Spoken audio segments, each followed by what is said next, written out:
ایک بہت معمولی طالب علم ہوں زندگی کی، اور میری سمجھ میں یہ آیا ہے کہ اگر آپ کے الفاظ مناسب ہیں، جو آپ کی تہذیب سے، آپ کے عام روزمرہ کے محاورے سے ٹکراتے نہیں ہیں، تو بات قابل قبول ہو جائے گی۔ اور اگر آواز میں اجنبی الفاظ آ جائیں گے تو ان سے اپنی مرضی کے مطابق کھیل لینا بہت اچھا ہے۔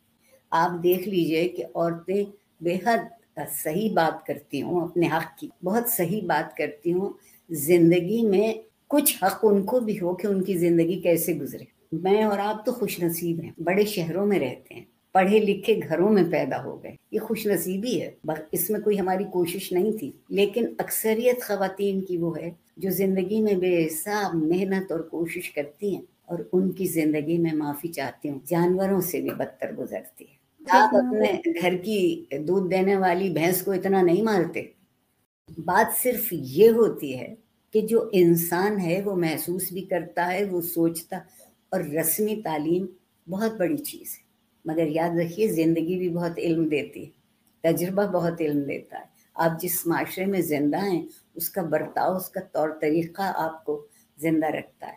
اس وقت بہت شکایت عورتوں سے چند لفظوں کے اوپر ہے کہ انہوں نے یہ لفظ کیوں استعمال کیے۔ جب عورتوں تک یہ بات پہنچتی ہے تو وہ خفا ہوتی ہیں کہ ہماری بات کو صحیح طور پر نہیں سمجھا گیا۔ جب وہ خفا ہوتی ہیں تو ان کا لہجہ تلخ ہو جاتا ہے، ان کی آواز بلند ہو جاتی ہے۔ اس سے وہ کھیلتے ہیں کیونکہ وہ آپ کو غصہ دلانا چاہتے تھے۔ اس غصہ دلانے میں جو ان کا منشا ہے، جو ان کے اندر بات ہے، وہ پوری ہونے لگتی ہے۔ بڑے سب